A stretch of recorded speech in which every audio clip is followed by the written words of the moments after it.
Alright guys, welcome to another beer review. As you can see, it's another beer from Beer 52, which was part of the Indy-Man-Beer-Con box, which of course the Indy-Man-Beer-Con is the craft beer festival in Manchester, which by the time you're watching this, it may already be in full flow. I'm not too sure about scheduling of this review.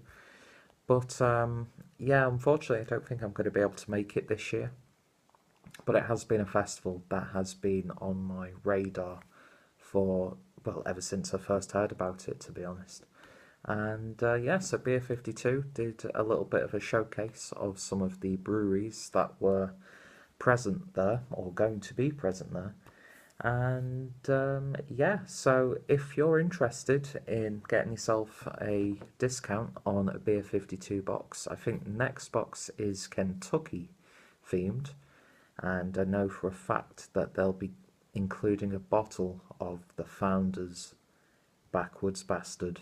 Oh yes, what a beautiful beer. And yeah, Kentucky box. I wonder what will be in that. But yeah, so I'm going to put a link down below. It's a little bit of a, what's it called, referral link. You get pretty much half price off a box of 8 beers, and then you can add 2 more for a couple more quid. And yeah, it also helps me out a little bit. So if anybody's interested, link is down below. And if not, fair enough. So anyway, on with the review. Today we're going to be looking at one of the beers from Buxton, and there are 4 beers in the box that are brewed by Buxton, which is good for me because as some of you know, I've been in Germany for the past few years, so I've not really had too much access to a lot of the really popular UK craft breweries.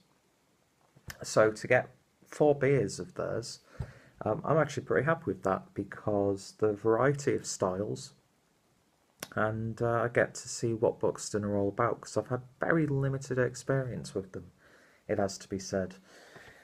But today we're looking at the Sonrisa. I'm not too sure how that's properly pronounced. Lighting isn't great because you can't really see that label, and it's absolutely fantastic. It really, really is.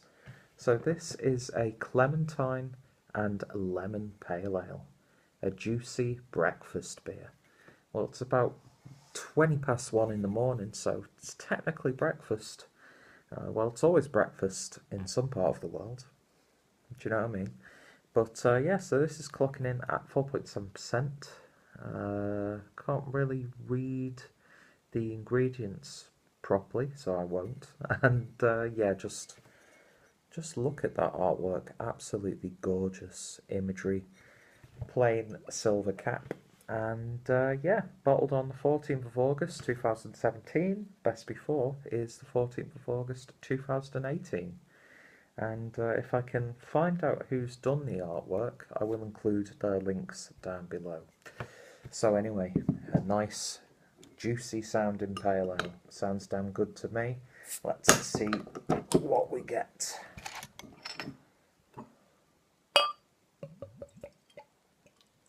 Oh yes, that's looking really, really nice. Won't pour it all in. Let's put you there. But beer in a glass then, and that is pretty much like a sort of like a cloudy lemon cordial, almost, with maybe a hint of orange in there. But yeah, hazy as hell. You can't see through that at all. It's not really like that sort of New England haze, but it's definitely an unfiltered beer. But just look at that, a lovely sort of like chalkiness to it as well. When you hold it up to the light, you get a really nice bold cloud of sediment in the middle. Beer didn't really pour with any head at all. But yeah, that just pretty much looks like juice, doesn't it? It actually looks like proper juice. Fantastic looking beer. So let's see what we get on the aroma. Big hits of citrus on this one.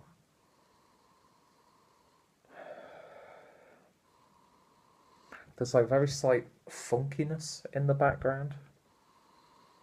Definitely get a bit of a dank sort of aroma to it.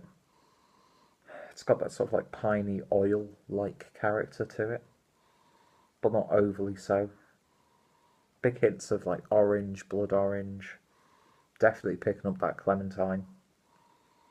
Oh, but yeah, just packed full of really nice, zesty citrus character.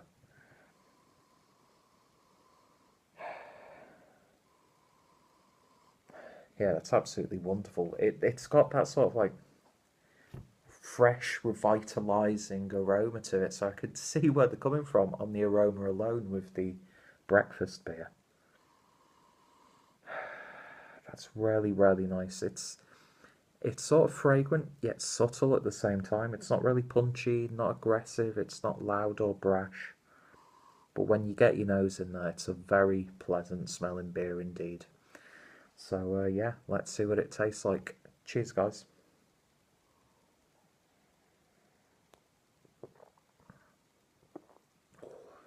It's tangy. Yeah, that's definitely citrus in there. Just like slight puckering sensation, I'm not going to lie.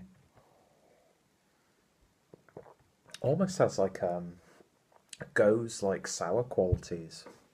There's almost like a very slight hint of a very subtle salty hint in there.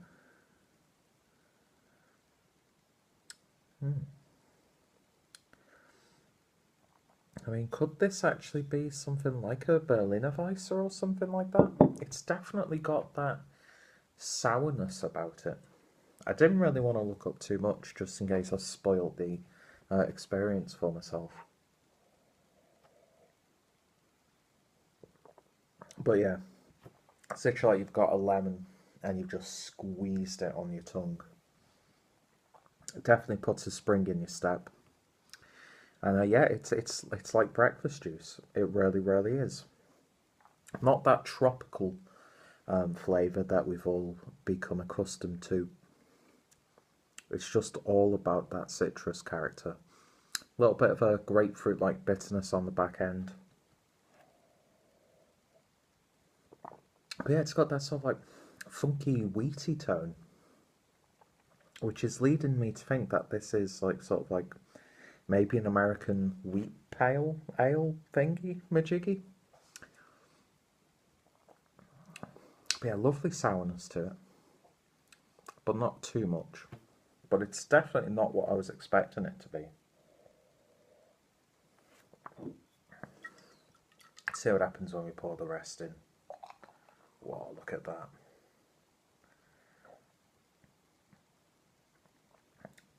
So as you can see, when we finally did get a head, it's about one finger's worth of a white compact head, and yeah, that's definitely murked up a little bit.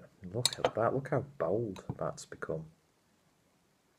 Absolutely fantastic. Let's go for another sniff and taste and see what we get. This is like it's almost baffling me, but I'm enjoying it. Yeah, I'm getting more of a breadiness now.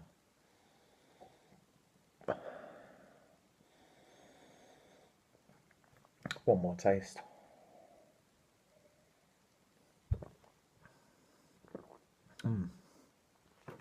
Before I poured it all in, it was a little bit more crisp, a lot more lighter. But when you swirl it around, put it all in, it's not like a really bold mouthfeel or anything like that, but it is a little bit more velvety. It's got a little bit more oomph in it. And that breadiness and funkiness does come through a little bit more. It's just one of those, like, it's drying my palate out, and it's making me want to go in for another sip. You know, this would be a great beer to have in the middle of a session, just to like break it up a little bit. I could definitely see people drinking this at breakfast. Get that kick in your step. And yeah, it's definitely, it's like tingling my lips now.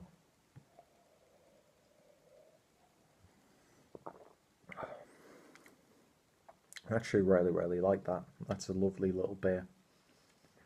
A little bit more bolder on the flavour than it is on the aroma. A bit of tart, sour, puckering. I think this could actually be something like a Goes or a Berliner Weisse. It's got those characteristics, and if I'm way off, I'm way off. But what I can tell you is this is a lovely little beer. Not for everyone, but if you like genuine like lemon flavours, because that's probably the most dominating flavour I'm getting is like an actual like pure lemon juice. Yeah, it's a lovely beer, really is. So what would I give this one? Probably a very solid 7 out of